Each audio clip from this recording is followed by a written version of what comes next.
السلام علیکم ورحمۃ اللہ وبرکاتہ۔ الحمد للہ رب العالمین والصلاة والسلام علی سید الانبیاء والمرسلین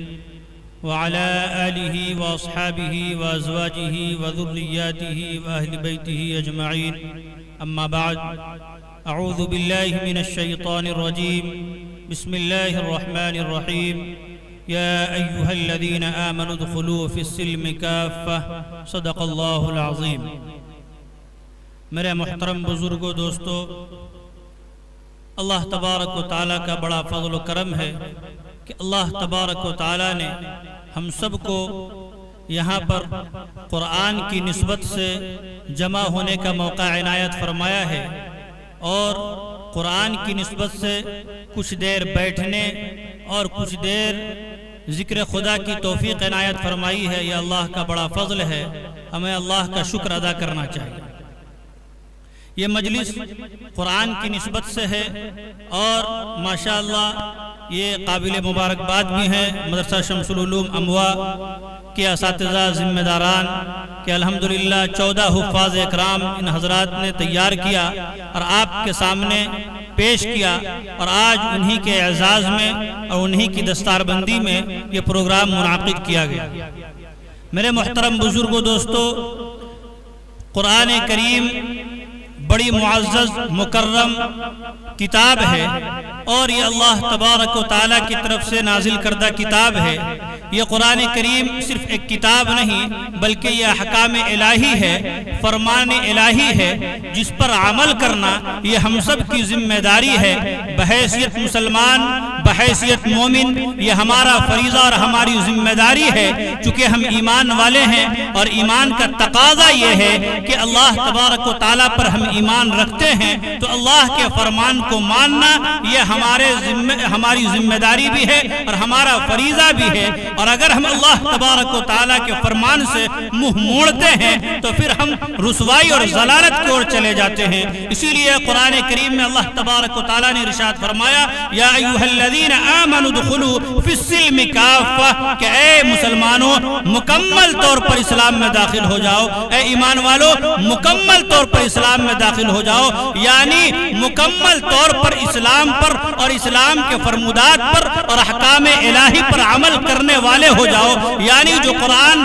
فرمان دیتا ہے، جو قرآن ہمیں حکم دیتا ہے، اس کے مطابق ہم اپنی زندگی کو گزارنے والے ہو جائیں۔ یہی قرآن کریم کا پیغام ہے، یہی قرآن کریم کا مقصد ہے۔ ہمیں قرآن کریم کے پیغام کو سمجھنے کی ضرورت ہے۔ میرے محترم بھائیوں، بزرگوں اور دوستوں، آج ہم ذرا اپنے ماحول اور معاشرے میں نظر ڈالیں گے تو ہمیں یہ معلوم پڑے گا کہ آج ہمارا معاشرہ کہنے کے لیے صرف مسلمان رہ گئے ہیں، اس کے بعد جو صورتحال ہے وہ بتانے کے لائق نہیں، وہ قابل ذکر بھی نہیں۔ اس طرح کے حرکات اور اس طرح کی صورتیں ہمارے معاشرے میں، ہمارے ماحول میں پیدا ہوتی جا رہی ہیں، اور ہم احکام قرآن کے خلاف کام کر رہے ہیں، ہم فرمان الہی کے مطابق کے خلاف کام کر رہے ہیں۔ ہونا یہ چاہیے تھا کہ ہم نے اللہ پر ایمان لایا ہے، ہم نے اللہ کو اپنا معبود حقیقی مانا ہے تو اللہ کے احکام پر عمل کرتے، لیکن ہو اس کے برعکس رہا ہے اور اس کے الٹا کام ہو رہا ہے۔ قرآن نے کہا، انما الخمر والمیسر والانصاب والازلام رجس من عمل الشیطان فاجتنبوه لعلکم تفلحون، کہ شراب سے بچو، جوا سے بچو اور دیگر گندی چیزوں سے بچو، فاجتنبوه لعلکم تفلحون، یہ تمہاری کامیابی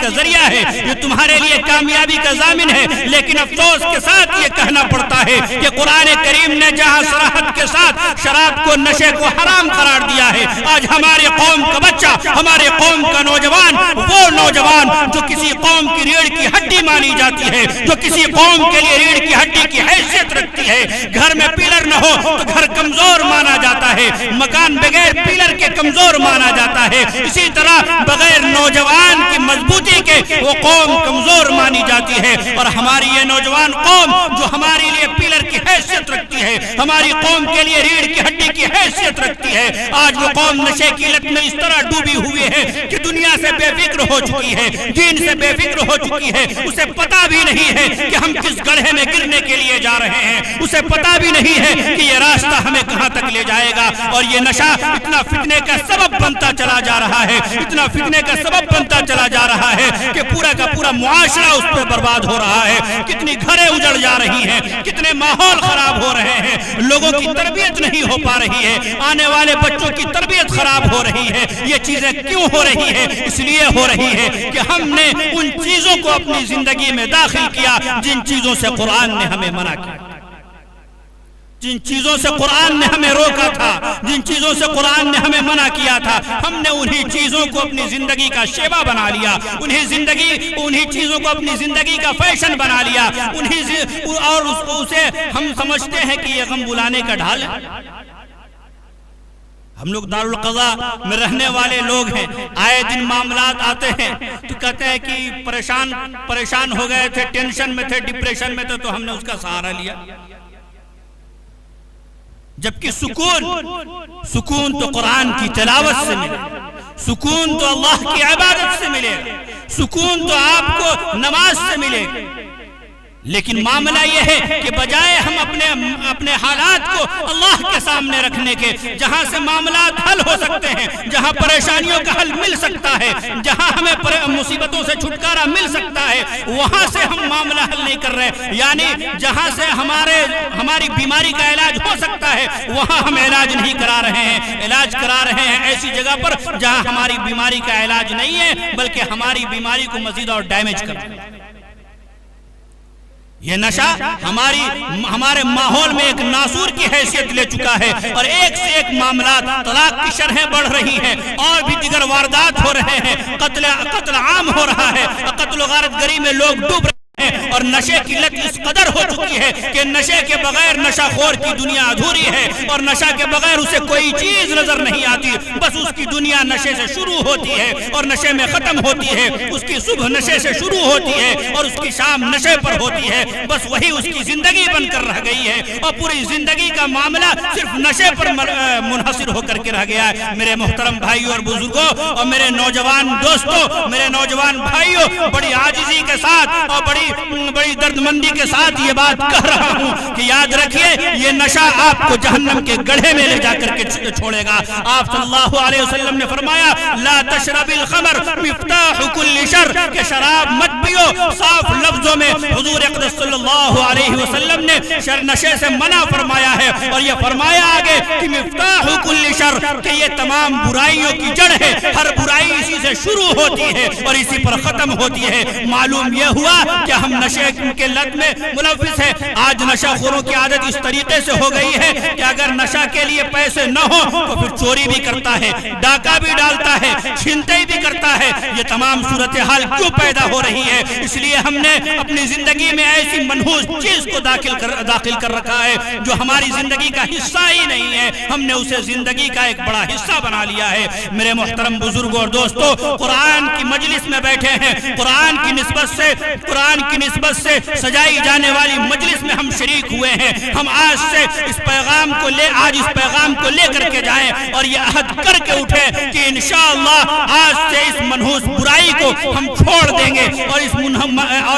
برائی کو ہم اپنے معاشرے سے ختم کرنے کی کوشش کریں گے، اور آج سے یہ عہد کریں کہ نشہ جیسی برائی کو ہم بالکل اپنے ماحول اور معاشرے کے قریب بھی نہیں آنے دیں گے۔ یاد رکھیے اگر نشے کے لت کو اور نشے کے چیزوں کو، اگر نشہ کو ختم نہیں کیا گیا تو آپ آنے والی نسلوں کی تربیت نہیں کر سکتے۔ آپ کی آنے والی نسلیں آپ سے بڑھ کر نشہ خور نکلیں گی، آپ سے بڑھ کر جرائم کرنے والی نکلیں گی۔ اس کے لیے آپ کو پہلے درست ہونا ہوگا، اپنے ماحول کو، اپنے معاشرے کو درست کرنا ہوگا، قرآنی تعلیمات سے اپنے آپ کو جوڑنا ہوگا، قرآنی احکام کے مطابق اپنی زندگی کو گزارنی ہوگی۔ آج ایک بڑا طبقہ ہمارے معاشرے کا وہ ہے جو مہیلا منڈل کے نام پر اور دوسری چیزوں کے نام پر سود خوری میں مبتلا ہے، جبکہ قرآن کہتا ہے لا تاکلوا الربا کہ تم سود مت کھاؤ، یہ حرام ہے، شریعت نے اسے حرام قرار دیا ہے، لیکن شریعت سے اوپر اٹھ کر کے ہم اپنا معاملہ کرتے ہیں اور شریعت کی خلاف ورزی کرتے ہیں۔ شریعت کے خلاف چلنے سے کبھی زندگی کامیاب نہیں ہوتی، شریعت کے خلاف کام کرنے سے کبھی زندگی میں خوشیاں نہیں آتی، شریعت کے خلاف کام کرنے سے سکون نہیں ملتا، شریعت کے خلاف کام کرنے سے اللہ کی رضا اور خوشنودی نہیں ملتی، بلکہ اللہ کی ناراضگی کا سبب بنتے ہیں اور اللہ کے غضب کا سبب بنتے ہیں۔ آج حالات ہمارے سامنے آ رہے ہیں اور ہم یہ سمجھتے ہیں کہ ہم یہ حالات فلاں چیز کے وجہ سے ہیں۔ ظاہری اسباب اپنی جگہ پر ہیں، لیکن ذرا اپنے اندر ٹٹول کر کے دیکھیے، ذرا اپنے ماحول کا اپنے اندر کا جائزہ لے کر کے دیکھیے، پورا ہمارا اندرون معاملہ کھوکھلا ہو چکا ہے۔ معلوم ہوگا کہ ہم خود اپنے آپ میں کمزور ہیں تو حالات ہمارے اوپر حاوی ہے۔ اگر ہم اپنے آپ کو درست کر لیں تو انشاءاللہ ہم بھی مضبوط ہوں گے، ہمارا معاشرہ بھی مضبوط ہوگا، ہمارا ماحول بھی مضبوط ہوگا اور تمام چیزیں بہتر ہوں گی، اللہ کی رضا بھی شامل حال ہوگی، اللہ کی خوشنودی بھی ملے گی اور انشاءاللہ راستے بھی ہموار ہوں گے۔ بس ضرورت اس بات کی ہے کہ ہم اپنے آپ کو درست کر لیں، ہم اپنے آپ کو شریعت کے مطابق ڈھال لیں، ہم اپنے آپ کو شریعت کے مطابق چلانے کی کوشش کریں۔